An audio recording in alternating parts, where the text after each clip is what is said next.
एक महाभागवत अनन्य भक्त श्री चंद्रहास जी महाराज, उनके पावन चरित्र का अपने लोग श्रवण करते हैं। इससे भक्ति बहुत घनीभूत होती है।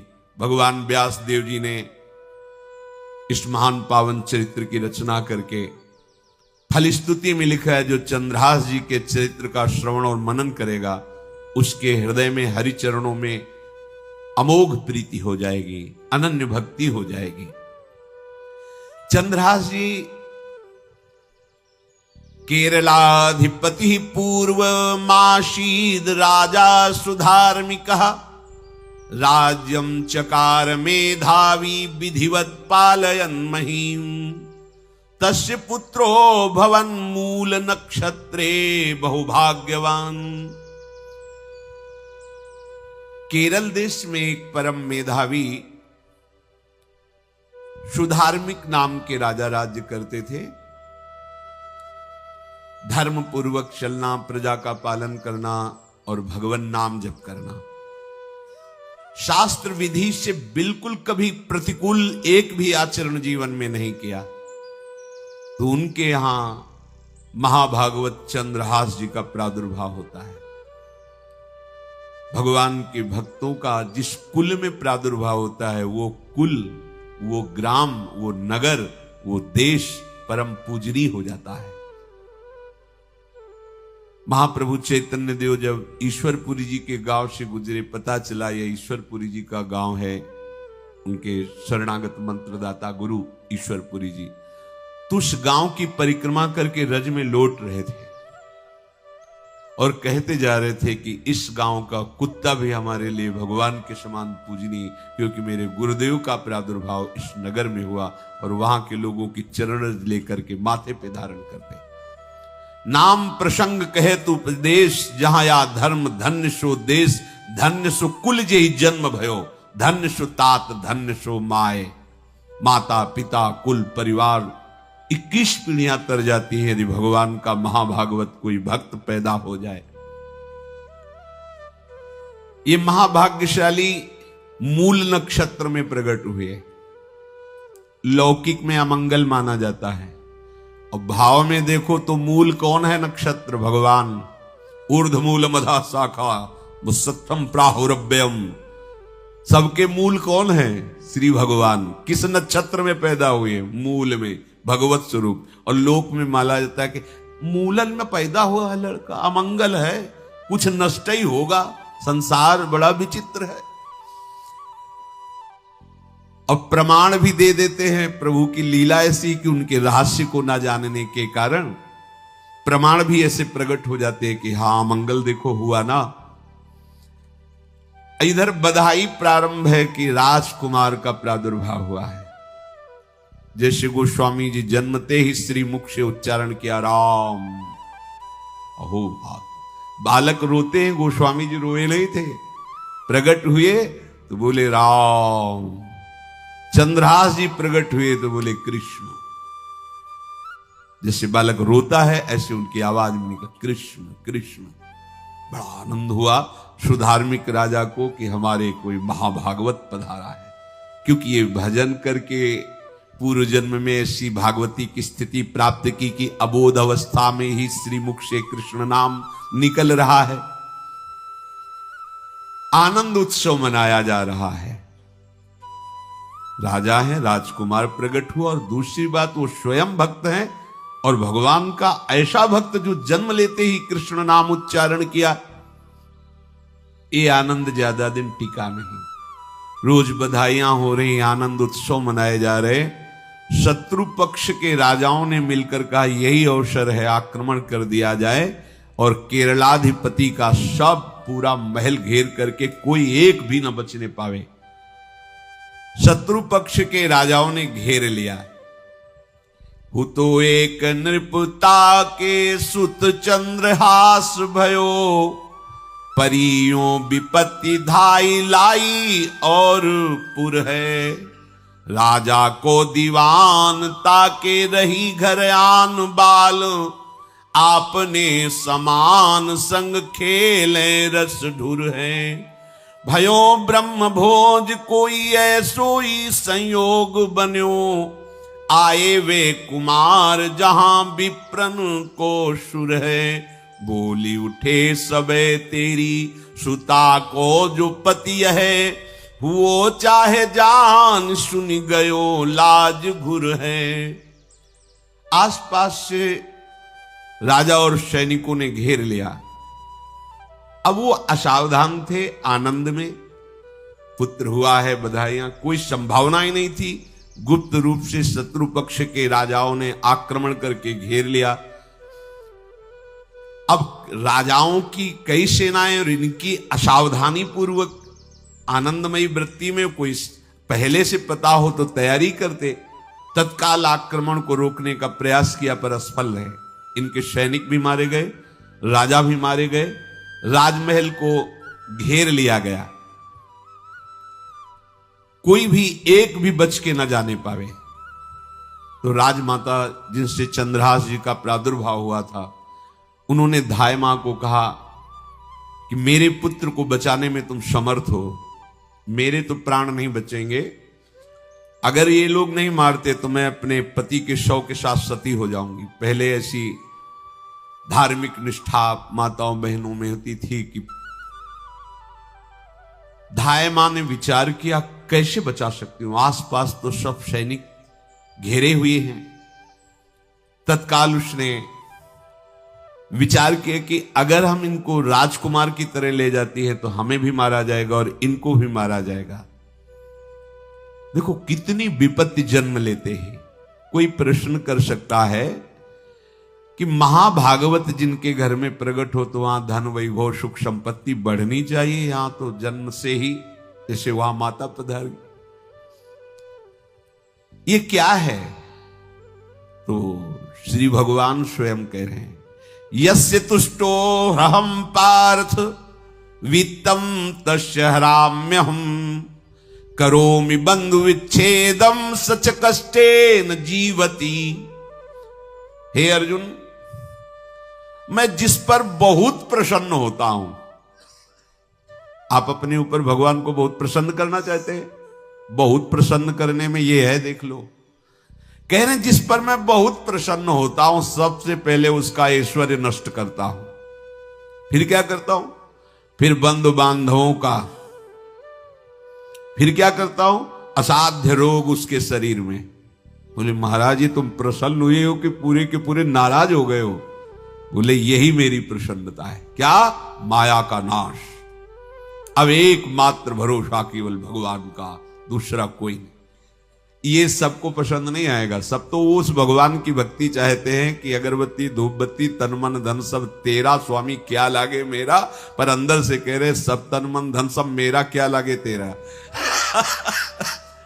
ऐसे तो चलेगी भक्ति। लेकिन कई बार सत्संग में पीछे धाम में कहा था कि भगवान को रिझाकर लोक मांगोगे तो चैन से रह लोगे, अगर उनसे प्यार करने की बात मन में ठानी कि बस मुझे केवल आपकी आंखों में आंखों को मिला करके जीवन व्यतीत करना है, मुझे और कुछ नहीं चाहिए, तो फिर लाडले आपको दुशरिहा का कोई आश्रय रहने नहीं देंगे। ध्यान रखना, जितने दुशरिहा होंगे तो ये बर्दाश्त हो तो कदम आगे बढ़ावे।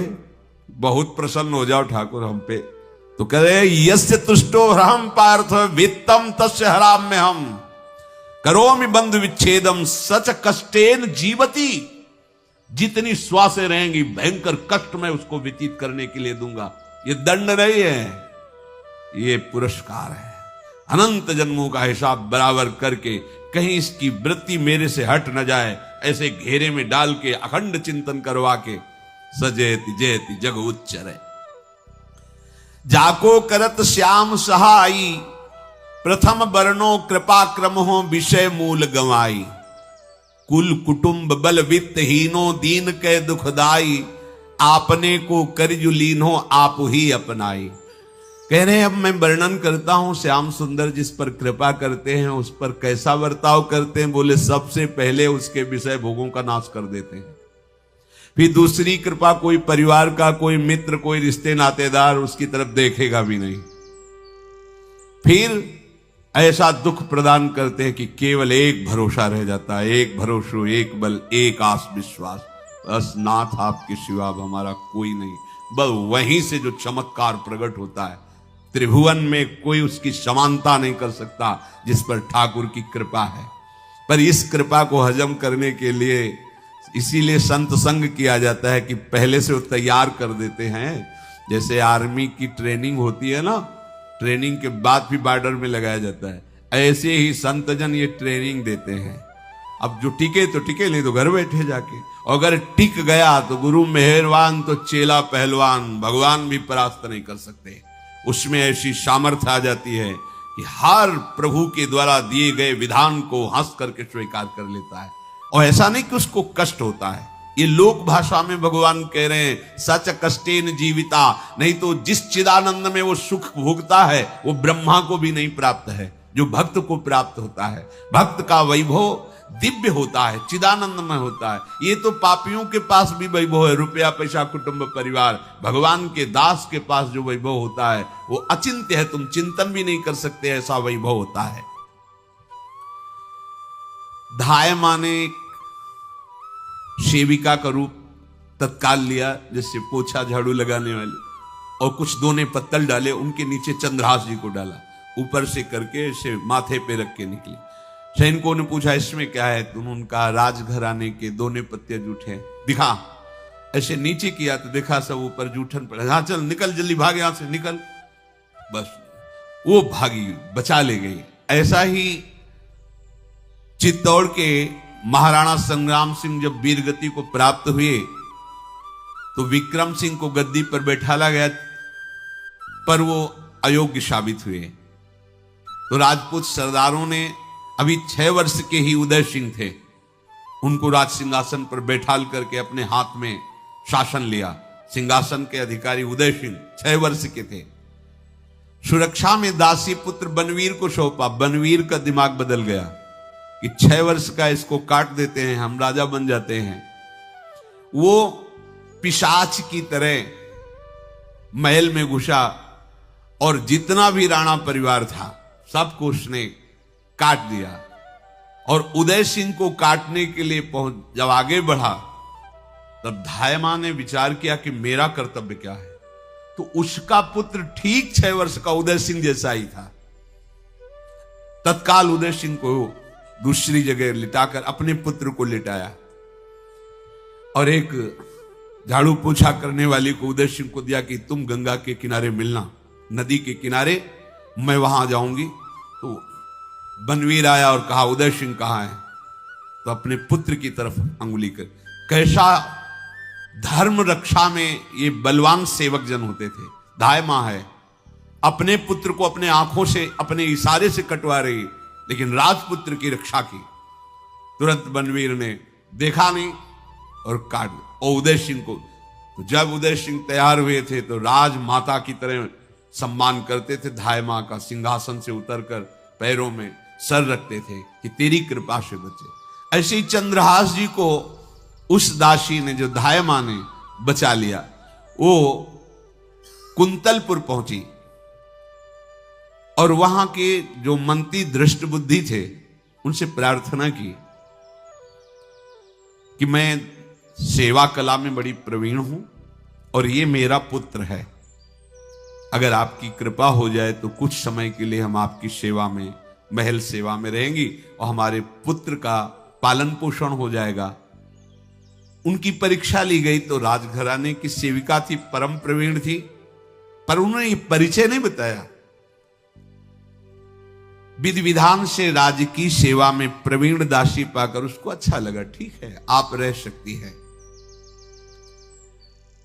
अभी चंद्रहास जी 3 वर्ष के ही थे कि धायमा पधार गई और ये हर समय कृष्ण कृष्ण कृष्ण कृष्ण कृष्ण नाम इनके चलता रहता था। शोभर्कस्त्रयाब्दिको गौरो लक्षणैरभिलक्षितः ततः सपंचत्व मगमत्र धात्री बालम विनाशति। अब जो उनका दुलार करने वाली थी धायमा, वो भी पधार गई तो कौन उनकी तरफ देखे। पर बहुत ही गौर वर्ण, बड़े ही सुंदर। अब वो गलियों में भटकने, निकाल दिया महल से जब धाय मां मर गई, क्योंकि धाय मां की सेवा कारण उनको रखा गया था। 3 वर्ष के बालक गलियों में, तो कोई भी मां देखती उनको तो कोई उनको वस्त्र पहना देती, कोई भोजन करा देती। ऐसे ही भगवान के भक्तों की बड़ी विचित्र लीला होती है। गोस्वामी जी को कोई दरवाजे पे खड़ा नहीं होने देता था, तुलसीदास जी को। अगर वो किसी भूख से प्रेरित होकर बाल रूप ही थे किसी के दरवाजे, अरे बड़ा भागा, इसको हटा दो, जन्मती मां मर गई, धाय मां भी मर गई, कोई भी अगर इसे एक रोटी देगा तो विपत्ति आ जाएगी। तो साक्षात भवानी अन्नपूर्णा अम्बा एकांत में गोस्वामी जी को भोजन पवाती थी आकर के, दुलार करके। ऐसे ही यहां चंद्रहास जी को जो भी माता बहन देखती कुंतलपुर के गलियों में, तो कोई वस्त्र, कोई स्नान करवा देती, कोई काजल लगाती, कोई भोजन पवा देती। परमहंसों जैसा जीवन कट रहा है। कृष्ण कृष्ण कृष्ण कृष्ण। 14 भुवनों में जिनकी अव्याहत गति है, जो सबको देखते रहते हैं, श्री देवर्षि नारद जी। ये कृष्ण कृष्ण बोलता है बालक, और इसका हरि के सिवा कोई नहीं। तो एक दिन एकांत में बैठे हुए थे बालक चंद्रहास जी, नारद जी पधारे हैं, भाई जी से मिले हैं। स्वप्न में कितने महापुरुष मिलते हैं जो भजन ठीक से करते हैं। ये बड़े बड़े महापुरुष आकर के उपदेश करते हैं। ये त्रिकाल सत्य हैं, कोई ऐसा नहीं है कि ये कहानी हैं, अभी हैं। जहां आप भगवत चिंतन करेंगे तो आपको परिचय बड़े बड़े महापुरुषों का मिलने लगेगा। नारद जी आए तो देखा आंख बंद की हुई चंद्रहास जी कृष्ण कृष्ण कृष्ण कृष्ण कृष्ण ऐसा उच्चारण कर रहे। त्रिकालज्ञ सर्वज्ञ नारद जी ने देखा कि ओहो, इतना छोटा बालक और कृष्ण कृष्ण बोल रहा है। नारद जी ने स्पर्श किया दुलार करते हुए, सुनो आंख खोलो। आंख खोल के देखा श्री देवर्षि नारद जी। नारद जी ने कहा, देखो हम तुमको एक अमोघ वस्तु देते हैं, और एक छोटी सी शालिग्राम की इतनी बड़ी श्री शालिग्राम का जो वो दिया। बोले धो के पी लेना और दिखा के पा लेना, यही तुम्हारी सेवा पद्धति है। अर्थात स्नान करा दिया और जो तुम्हें मिले इनको अर्पित। तो उन्होंने विचार किया कि धोने के लिए, स्नान कराने के लिए पात्र चाहिए, भोग लगाने के लिए पात्र चाहिए। तो जैसे कोई पान की बीड़ी नहीं, तो ऐसे कपोल में शालिग्राम को रखे रहते हैं। कोई पात्री नहीं, कोई सिंहासन ही नहीं, यही धुल गए। चरणामृत अंदर जा रहा, जब पाएंगे तो यही पा लेंगे, साइड में ऐसे करके फिर निकाल के धो। यहां कपोल में रखते छोटे से शालिग्राम चंद्रहास जी। और उपदेश किया भगवान के मंत्र का। जब कोई भगवत प्राप्ति के लिए चलता है तो भगवान ही गुरु रूप से प्राप्त होते हैं, वहां तक तुम्हें पहुंचा देते हैं या उन महापुरुष को आपसे मिला देते हैं। जब कोई भगवत प्राप्ति के लिए जहां चलता है तो ये भगवान अपनी तरफ से कृपा करते हैं। ये दृष्ट बुद्धि के जो महल में धाय मां ने इनका आश्रय स्वीकार करवाया था, उसके एक पुत्र थे मदन जी, वो बड़े भागवत थे। और एक पुत्री थी जिसका नाम था विषया, वो बड़ी सुंदर थी, अभी छोटी अवस्था की थी। मदन जी का स्वभाव था भक्तों को भोजन पवाना। जो भगवत भाव के जन होते हैं उनके हृदय में ऐसा उत्साह होता रहता है कि जो वैष्णव हैं, संत जन हैं, इनको भोजन पवाने का मतलब श्री भगवान को भोजन पवाना। भक्तमाल में भी वर्णन है कि जैसे गर्भवती मां को आप कुछ भी पवाओ तो बालक की पुष्टता अपने आप होती है, ऐसे संतों के हृदय में भगवान विराजमान प्रगट रूप से हैं। जब हम संतों को भगवत भाव से भोग पवाते हैं तो साक्षात भगवान ही पाते हैं। वो मदन थे भगवत भाव के, तो उन्होंने बुलाया बड़े बड़े भक्तों को और ब्राह्मणों को। जब ब्राह्मण और भक्त पा रहे थे तो खेलते खेलते चंद्रहास जी भी वहीं चले गए और उन्होंने भी वहां प्रसाद पाया। अब बड़े बड़े ब्राह्मणों में एक ज्योतिषाचार्य थे। दृष्टबुद्धि जी ने हाथ जोड़कर प्रणाम किया और अपने परिवार को प्रणाम करवाया और कहा, यह हमारी पुत्री है। दृष्टबुद्धि जी ने कहा, आप इसका हाथ देकर बताइए, इसको वर कैसा मिलेगा, कैसा ऐश्वर्य होगा। दृष्टबुद्धि मतलब दुष्ट बुद्धि, ऐसा ही था वो। पर बड़ा विचित्र खेल है, इसकी बुद्धि एकदम विपरीत और पुत्र महाभागवत। भगवान का खेल है, वो भक्ति विरुद्ध और पुत्र भागवत। उन्होंने कहा वर, ऐसे दृष्टि डाली चंद्रहास जी वहीं पार, वो है इसका वर। वो इसे धाय का एक दासी का लड़का हमारी पुत्री का वर बने। बोले शायद आपने ध्यानपूर्वक रेखा नहीं देखी, वो हम देख लिए हैं, यही है तुम्हारी पुत्री का वर। तो पर्यो सोच भारी कहा, करो यो विचारी। अहो सुता जो हमारी ताको, पति ऐसो चाहिए। डारो या ही मार या को, यह है विचारी तब। बोली नीच जन कहो, मारो ही दाहिए। लेके गए दूर देखी, बाल छवि पूर हम। योनि पर धूर, दुख ऐसो अवगाहिए। बोले अकुलाए तो ही मारेंगे सहाय कौन। मांगो एक बात, जब कहो तब बाहिए। दृष्टबुद्धि ने विचार किया कि एक भिखमंगा हमारी राजकुमारी पुत्री का दूल्हा बनेगा।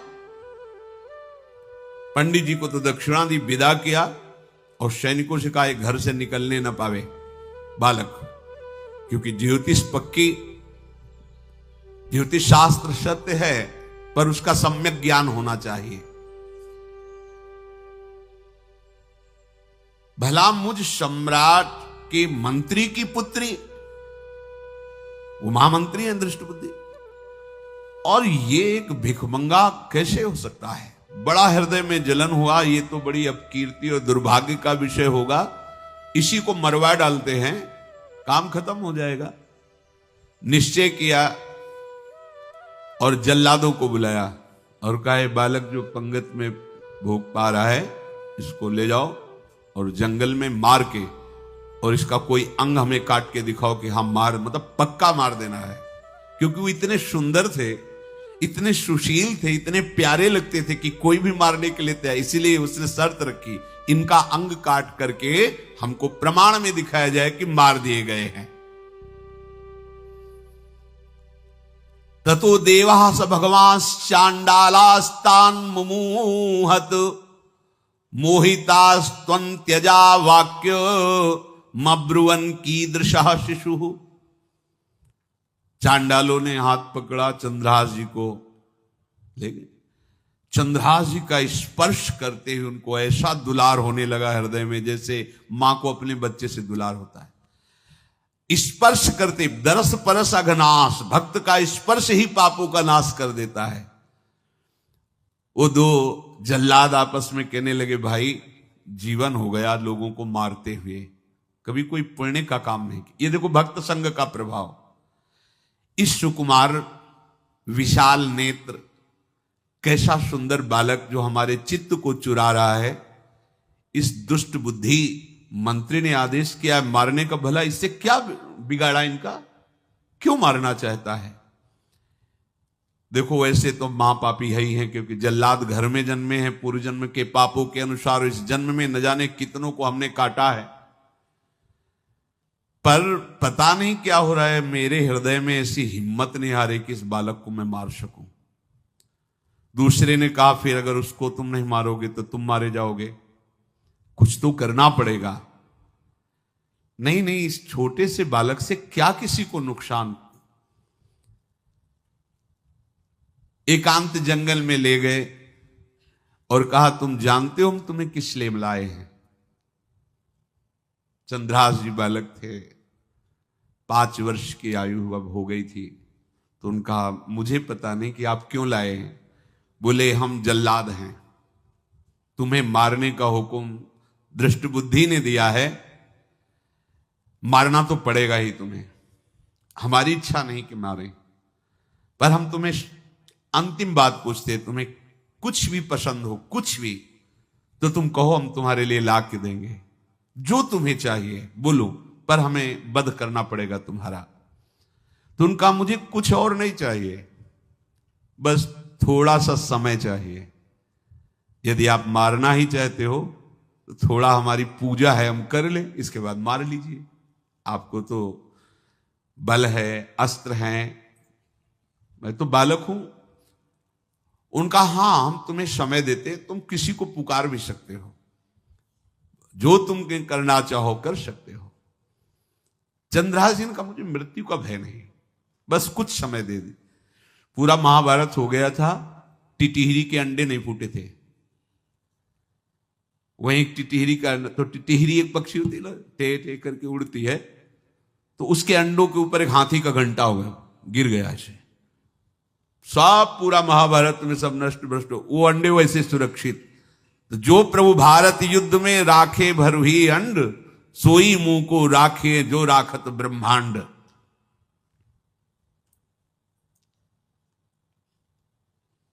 मैं तो अनाथ हूं, श्री कृष्ण के सिवा कोई मेरा है नहीं, मैं किसको पुकारूं? मेरा आश्रय तो एकमात्र वही प्रभु हैं। और निकाला शालिग्राम, यही सिंहासन है शालिग्राम का। भगवान के भक्तों की अपार महिमा है। मान लीनो बोल वे कपोल मध्य गोल, एक गंडकी कुशुत कारी सेवा नी कीनी है। क्या सेवा? वहां कोई पंचपात्र गंगा जल ये सब थोड़ी है, लेकर बस आंसुओं से अभिषिक्त कर रहे हैं। प्रभु मुझे तो कोई ज्ञान नहीं कि आपकी सेवा कैसे की जाती, मैं तो अपने मुख में ही आपको रखता हूं। अब मेरे जीवन का अंत होने जा रहा है, बस मैं यही प्रार्थना करता हूं कि मैं आपके ही समीप पहुंचूं, आपका ही स्मरण करूं, आपसे कभी विलग न हूं, एक भी वृत्ति आपसे कभी विलग न जाए। भयो तदाकार्यो निहार सुख भार भरी, नैनन की कोर ही सो आज्ञा बध दीनी है। श्याम सुंदर मुरली मनोहर ललित त्रिभंगी, ध्यान करते हुए आंख खोली और इशारा किया, काट दो मुझे। जल्लादों ने जब देखा आंसू चल रहे ऐसा, वो बैठ गए अस्त्र रख के, कहने लगे, भाई तुम मुझे मार दो, भले भले वो दृष्ट बुद्धि मुझे, मैं इस बालक को नहीं मार पाऊंगा, मेरी हिम्मत नहीं। अब कुछ भी हो, मेरा वध हो जाए, पर मैं इस बालक को, गिरे मुरझाई दया आई कछु भाए भरे, ढरे प्रभु और मति आनंद शोभिनी है।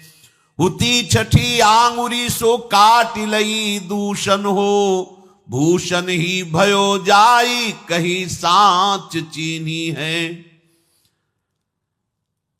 जब नेत्र का इशारा हुआ कि वध कर दो, तो जो बधिक मारने के लिए आए हत्यारे थे, वो आनंद से एकदम प्रफुल्लित हुए और कहा, मैं नहीं मार पाऊंगा तुम्हें। तो एक ने कहा, देखो एक उपाय मुझे दिखाई दे रहा है, इस बालक में विशेषता तो है ही, पर इसके पैरों में देखो, बाएं पैर में एक छठी अंगुली भी है, किसी किसी को होती है। गांव में तो कहते छंगू या छंगा, जिससे होता है ना गांव में, और ये छंगा मतलब 6 अंगुली की। बोले इसको अगर काट लेते हैं तो प्रमाण भी सत्य, जिसकी कसम खवाएगा मैं खा लूंगा कि ये चंद्रहास जी के है, और मैं मार दिया। और कौन इस बालक को ढूंढेगा, जंगल में छोड़ देते हैं, अपनी तो सामर्थ्य नहीं। बदिकों ने, जल्लादों ने ऐसा ही किया और जाकर अंगुली दिखा दी, मैं बालक का वध करके आ गया हूं। उनको यह कि लाखों बार इन्होंने वध किया, तो संशय का कोई रिश्तेदार थोड़ी है, वो तो बालक है, उसको मारने में क्या। हाँ ठीक है, मार दिया गया। अब वो जो चले गए तो अंगुली जो कटी थी उससे रक्त प्रवाह हो रहा है। कृष्ण कृष्ण जगन्नाथ वासुदेव जनार्दन, हे कृष्ण, हे जगन्नाथ, हे वासुदेव, हे जनार्दन, ऐसे नाम उच्चारण करते हुए मूर्छित हो रहे हैं चंद्रहास जी। वो छोड़ करके जल्लाद चले गए। चंद्रहास जी भगवान का स्मरण कर रहे हैं, तो जितने जंगल के मृग हैं वो सब मंडलाकार घेर के ऐसे। एक हुमा नाम का पंछी होता है, अगर उसके पंखे की छाया पड़ जाए तो चक्रवर्ती सम्राट का वैभव प्राप्त होता है। और वो भीड़ की भीड़ पक्षी आकर चंद्रहास जी के ऊपर ऐसे घेरे हुए हैं। आसपास मृग, मृगी, मृग शावक सब घेरे हुए हैं। बीच में चंद्रहास जी कृष्ण, गोविंद, दामोदर, माधव ऐसे उच्चारण कर रहे हैं। जो भगवान के चिंतन में मगन रहना अपना स्वभाव बना लेता है, तो देखो ऐसे हत्यारों के हृदय में भी दया गई, क्योंकि दया समुद्र भगवान का स्मरण जो करते हैं उनमें ऐसी महामहिम दिव्यता आ जाती है। कोई भी कितना भी निर्दयी हो, अंदर से वो भले जल रहा है द्वेष के कारण, पर कहीं ना कहीं ये द्वेष आंतरिक राग का सूचक हो। वो भी भक्त को प्यार करता है, पर भक्ति ना होने के कारण वही उसका राग द्वेष में बदल जाता है। कोई भी हो, अंदर से जब भक्त के प्रति जलन पैदा करता है तो उसमें मूल होता है भक्त की महिमा, भक्त का महत्व, पर उसे ना प्राप्त, जैसे कहते हैं कि वो अंगूर खट्टे हैं और हट नहीं प्राप्त कर पाए तो अंगूर खट्टे हैं। बकाया महत्व तो सब के अंदर होता है। दुष्ट से भी दुष्ट के अंदर भगवान के भक्तों का महत्व होता है, क्योंकि सबके हृदय में भगवान विराजमान है। अब चंद्रहास जी भगवत स्मरण करते हुए पक्षियों के और मृग आदि के बीच में है। उधर भगवान का एक विधान तैयार होता है। वह देश भूमि में रहत लघु भूप और सुख सवै एक सुत चाह भारी है। कुंतलपुर के ही अधीन एक चंदनवती नाम की राज्य नगरी थी। वहां के राजा थे, उनके पुत्र नहीं हो रहा था, तो उन्होंने बहुत से दान पुण्य यज्ञ आदि किए। गृहस्थी धर्म में पुत्र ना होना एक बहुत अमंगल सूचक होता है। पितरों को पिंडदान करना, तृप्ति करना और गृहस्थ परंपरा को आगे बढ़ाना, पुत्र ऐसा। और जिसके गृहस्थ धर्म में होते हुए पुत्र नहीं होता, उसे शास्त्रों में लिखा पुत्र नाम के नरक की भी प्राप्ति होती है ऐसे। पर अगर वही गृहस्थ जिसके पुत्र नहीं हुआ और बाल कृष्ण को अपना पुत्र मानकर उनकी सेवा करे तो परम पदवी को प्राप्त हो जाए। संतान नहीं हुई तो दोनों विरक्त होकर वृंदावन वास करो, भजन करो, श्री जी को प्राप्त हो जाओ। पर अगर गृहस्थ में है तो पुत्र की कामना बड़े बड़ों को देखी गई, क्योंकि ऐसा सिद्धांत है। जब दशरथ जी महाराज चक्रवर्ती सम्राट, जब उनकी भी बहुत अवस्था हो गई, पुत्र नहीं हुआ तो व्याकुल हो गए और वशिष्ठ जी के चरणों में जाके बैठे कि सब कुछ है, पुत्र ना होने के कारण हमारा हृदय व्याकुल रहता है। उन्होंने श्रृंगी ऋषि को बुलाकर पुत्रष्टि यज्ञ करवाई, जिससे भगवान 4 रूपों में प्रकट हुए, राम, लक्ष्मण, भरत, शत्रुघ्न। तो कुंतलपुर सम्राट पद, चंदनवती राज्य राजा, जैसे प्रदेश और दिल्ली में बैठे हुए जो प्रधानमंत्री, राष्ट्रपति, वो बादशाह, जो दिल्ली का अधिकार वो बादशाह, और ऐसे छोटे छोटे जो राज्य हैं उनको राजा। तो ये चंदनवती के राजा कर दिया करते थे, प्रत्येक राजा को कर देना होता था, बादशाह को। इनके पुत्र था नहीं और कर देने के लिए कुंतलपुर ही जा रहे थे, तो रास्ते में देखा कि बहुत से मृग और पंछी ये घेरे हुए क्या है, तो एक कौतूहल सा कि क्या है बीच में। आसपास मंडलाकार मृग, फिर वो विहंग पक्षी। निकष्यो विपिन आनि देखिया ही मोद मानी, कीनी खग छा घिरी मृगी पाति सारी है। दौरी के निशंक लियो पाए निधि रंक जियो, कियो मन भयो सो बधायो श्रीहु वारी है। को दिन बीते नृप भय चित चीते दियो, राज को तिलक भाव भक्ति विस्तारी है। जो भगवान के आश्रित है, भगवान कैसी व्यवस्था करते हैं। वो चंदनावती के राजा दौड़ करके एक कौतूहलवश, क्या है यहां, मृगी पंक्तियों के बीच में पक्षी, हुमा नाम का बड़ा पवित्र पक्षी हिमालय आदि में पाया जाता है, जिसके ऊपर इसकी छाया पड़ जाए वो ऐश्वर्यवान हो जाए। देखा बालक दिव्य तेजों में, और मूर्छावस्था में नजदीक गए तो अंगुली पूरी कटी हुई थी, तो रक्त प्रवाह, गोद में उठाया और आनंदित हो गए, हमारी पुत्रेष्टि यज्ञ सफल हुई, हमारा दान पुण्य सफल हुआ, ऐसा हमें सुंदर बालक मिला। चंद्रहास जी को लेकर के घर आए और हृदय में भगवान का बार बार कृपा प्रसाद मना रहे हैं, मुझे भगवान ने पुत्र दिया। चंद्रहास जी को लेकर आए, आनंद मंगल बधाइयां बजने लगी, बहुत सी संपत्ति न्यौछावर कर दी। 5 वर्ष के चंद्रहास जी हैं। पूछा बेटा तुम्हारे माता पिता कौन है? तो कहा श्री कृष्ण। परिवार में कौन है? श्री कृष्ण। मतलब तुम्हारा कोई नहीं है? नहीं है, श्री कृष्ण। समझ गए कि भगवान ही हमें कृपा करके ऐसे महाभागवत पुत्र को दिया। और है कौन? वास्तविक कोई नहीं श्री कृष्ण के सिवा। बड़ा उत्सव मनाया और अपने राज सिंहासन का अग्रिम अधिकारी युवराज पद चंद्रहास जी को। अब तो पूरे राज्य में आनंद की वर्षा हो रही। राजा मन में विचार कर रहे हैं कि ऐसा प्रतापी भक्त हमारे यहां आया है, अब हमको किसी को कर देने की जरूरत नहीं। तो जो हर महीने वर्ष में जो बंधा हुआ कर था उन्होंने नहीं दिया। 1 बार 2 बार 3 बार जब कर नहीं पहुंचा तो सम्राट ने आदेश किया मंत्री को कि चंदनावती से कराना बंद हो गया है। क्या बात है? यदि वो अहंकार से युक्त हो तो आक्रमण करके नष्ट करो, यदि समस्या है तो उसका सहयोग करो। बादशाह के आदेश से वहां दृष्ट बुद्धि पहुंचे तो युवराज पद पर चंद्रहास जी विराज, जिनको मारने के लिए जल्लादों के हाथ में दे दिया था।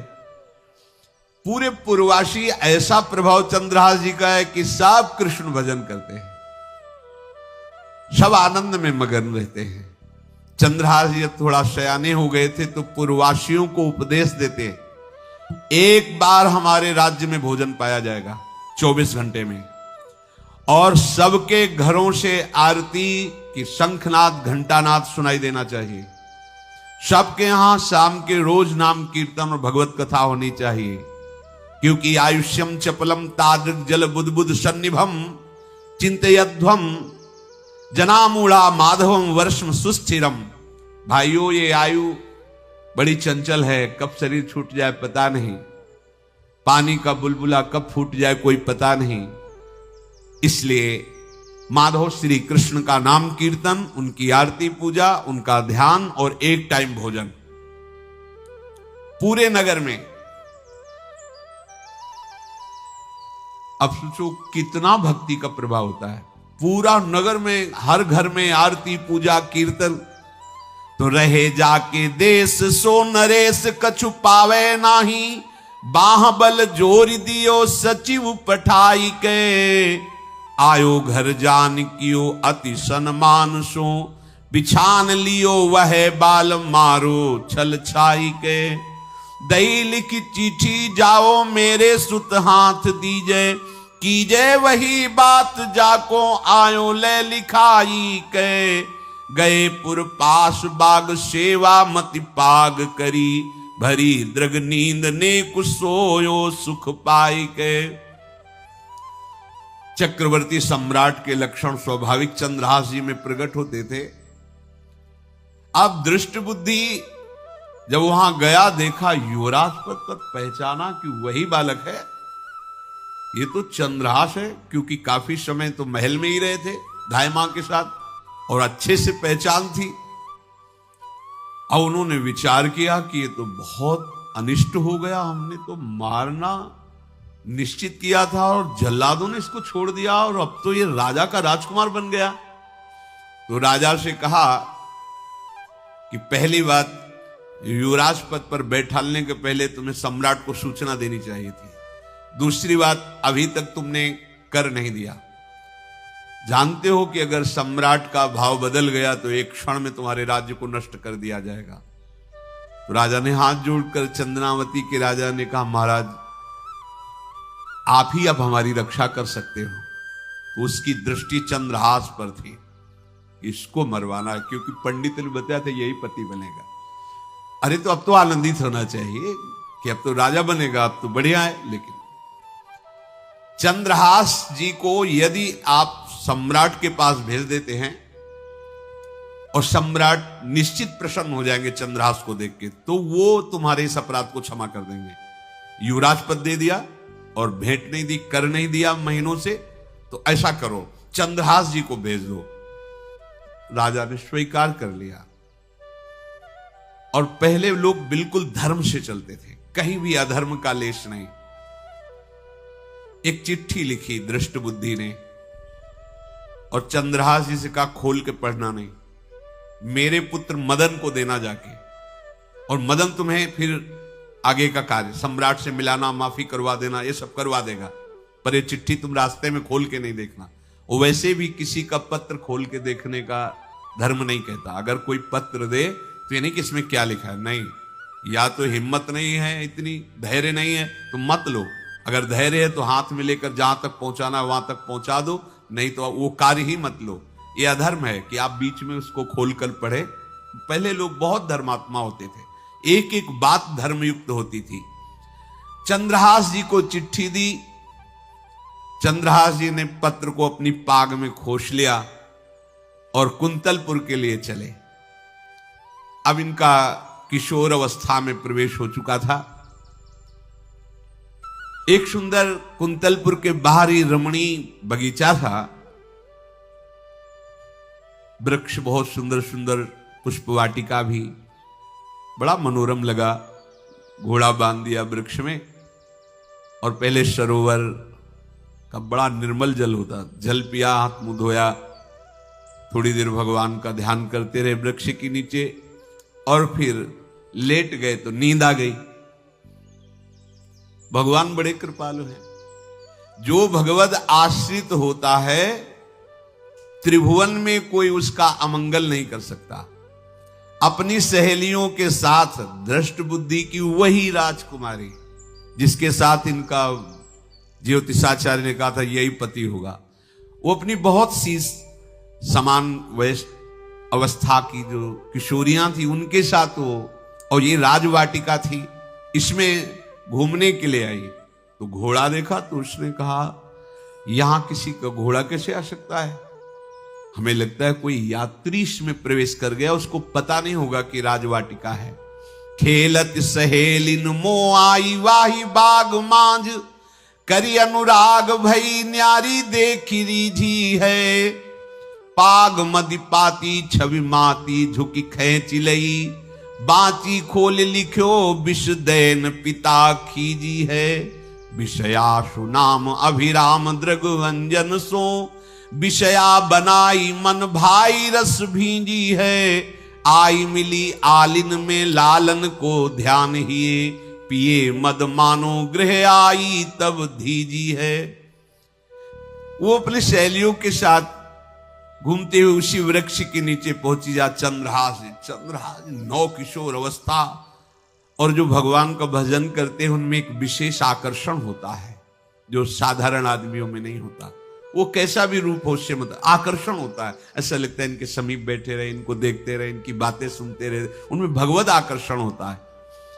आंख मुंदी हुई शोर है, देखते ही पूर्व विधान के अनुसार उसका चित्त लुट गया। इतना सुंदर नौ किशोर अवस्था, आसपास देखा तो सखियां खेलने में लगी थी। पाग में एक चिट्ठी सी दिखाई दी तो झुक करके चुपचाप ऐसे नौ किशोर अवस्था में चंचलता भी होती है। चिट्ठी खोल करके देखा तो वैसे ही रूप माधुरी में आसक्त हो गई थी, पूर्व संस्कार से आकर्षण भी हुआ। इसने संस्कृत में लिखा था, विस्मस्मयी प्रदातव्यम त्वया मदन शत्रुवे कार्या कार्यम न दृष्टव्यम कर्तव्यम खलु में प्रियम। मदन पुत्र, उनके नाम था मदन। अय मदन, बिना कुछ विचार किए इसको विष दे देना जाते ही। क्या उचित है क्या अनुचित ये तुम्हें नहीं सोचना, मेरा प्रिय करना, मेरे आदेश का पालन, जाते ही से विष दे देना। पत्र उसने देखा पिताजी की बुद्धि खराब हो गई, ऐसे सुंदर नव किशोर को विष देने की बात लिख दी। और उसे बड़ा दुख हुआ कि पहली ही दृष्टि में, अभी तो इन्होंने आंख खोल के हमें देखा ही नहीं, और इनको इस सोई हुई मुद्रा में देख करके मेरे प्राण समर्पित हो गए, मेरा चित्त समर्पित हो गया। चलो, जब मेरी सखियों के नाम पुकारे जाते, हेमलता शशिकला आदि, तो मुझे चुभता था कि मेरा नाम पिताजी ने विषया क्यों रखा है। आज सार्थक हो गया, मेरा नाम सार्थक हो गया। काजल लगाई हुई थी, एक सीख से ऐसे काजल लिया, और एक संस्कृत में आ बनता है ऐसा, ऐसे, बस ऐसे कर दो तो विषया हो गया।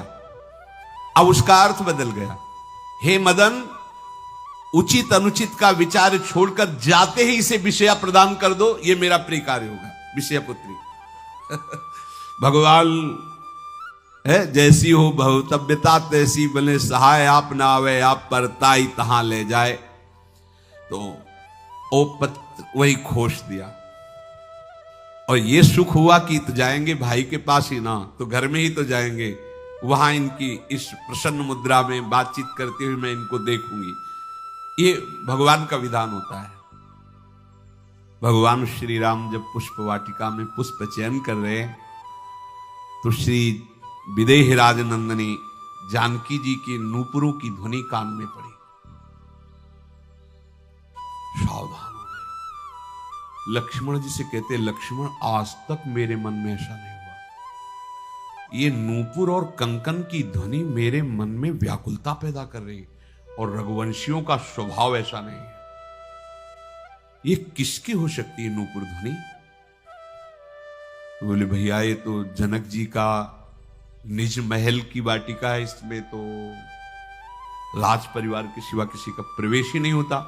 ऐसे ही बात कर रहे थे कि सामने से श्री विदेह राजनंदनी किशोरी जी जानकी जी, भगवान के पसीना आ गया माथे में ऐसा सुंदर स्वरूप।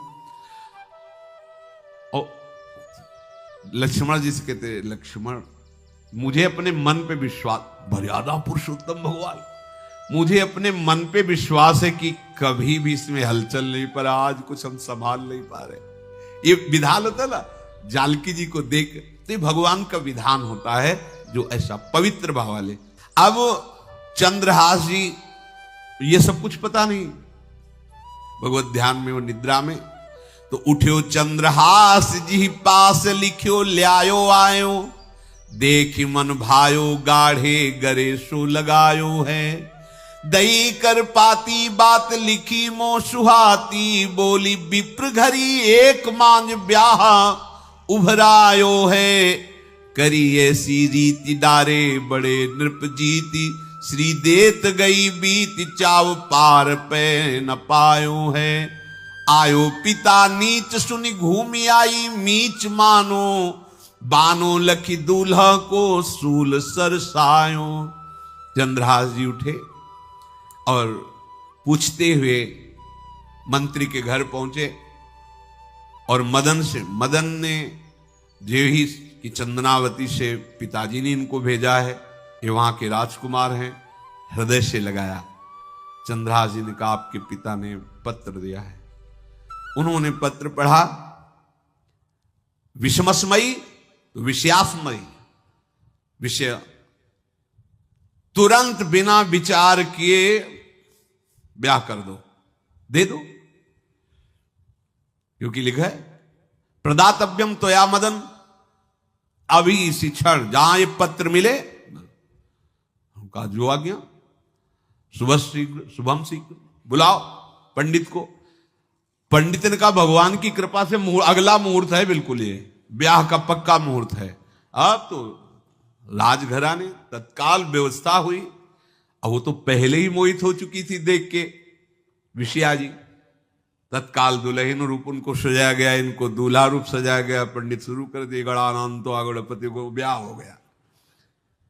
अब जब ब्याह यहां खूब धूमधाम से हो गया तो दृष्ट बुद्धि ने सोचा कि काम हो गया होगा, विष दे दिया होगा, मर अब हम जाके संभाल लेंगे, क्योंकि राजकुमार है, कैसे विष दिया, कौन दिया, तो इस बात को हम संभाल लेंगे। जब वहां घर है तो पूरे नगर में सजावट हुई थी। बोले भैया सजावट का है कि? बोले महाराज आपके ही आदेश से तो है, आपने दूल्हा भेजा था। और दूल्हा भेजा, ब्याह किसने कब कहा ऐसा? बोले वो तो मदन के पास चिट्ठी रखी है। अब वो घर गए, मदन को बोला, बोले तुम्हारी बुद्धि मारी गई क्या? हमने पत्र में लिखा था। दिखा दिया, लिखा था हमने विष, इसमें विषया कैसे लिख गया? काजल से ऐसे, और पहले स्याही काजल की ही होती थी, तो भगवान सब कुछ बना देते हैं। उनका पिताश्री एक भी अक्षर आपकी आज्ञा को उल्लंघन, आपने लिखा था बिना विचार किए उचित अनुचित का हमारी आज्ञा का पालन किया जाए। विषया प्रदातव्यम मदन, मेरा नाम लेके आपने संबोधन करके ये देखो ये लिखा हुआ है, इसमें हमारी त्रुटि क्या है? देखा तो चंद्रहास जी दूल्हा और सुंदर। अब उसका हृदय आग ले। अब तो मान जाना चाहिए बिटिया का वरण हो गया भाई, ब्याह हो गया, अब तो गुस्सा छोड़ देनी चाहिए। पर दुष्ट बुद्धि, नाम ही रखा था धृष्ट बुद्धि, उसने कहा चाहे बिटिया विधवा रहे पर तुम्हें जिंदा नहीं रहने देंगे। ये दुष्ट बुद्धि होती है। देखो कैसे कैसे ऐसे ही होते हैं कुछ लोग, ऐसे ही होते हैं। हमारी इज्जत, फिर जेल काटता है पूरा परिवार, मार डालेंगे तुम्हें जिंदा नहीं रखेंगे, ऐसे दुष्ट बुद्धि का स्वभाव होता है। अब भाव जब बिगड़ जाता है तो फिर पकड़ में नहीं आती बात, यही समझ जाना चाहिए था। चरणों में प्रणाम करके कि अब तो तुम हमारे बेटे के समान हो, ये भी राज्य तुम्हारा, वो भी आनंद लो। अब बड़ा सुख का कार्य है। लेकिन जब नकारात्मक सोच आ जाती है तो बुद्धि कंट्रोल में नहीं रहती, वो फिर उद्दंडता करने, उसका निश्चय गलत होता है।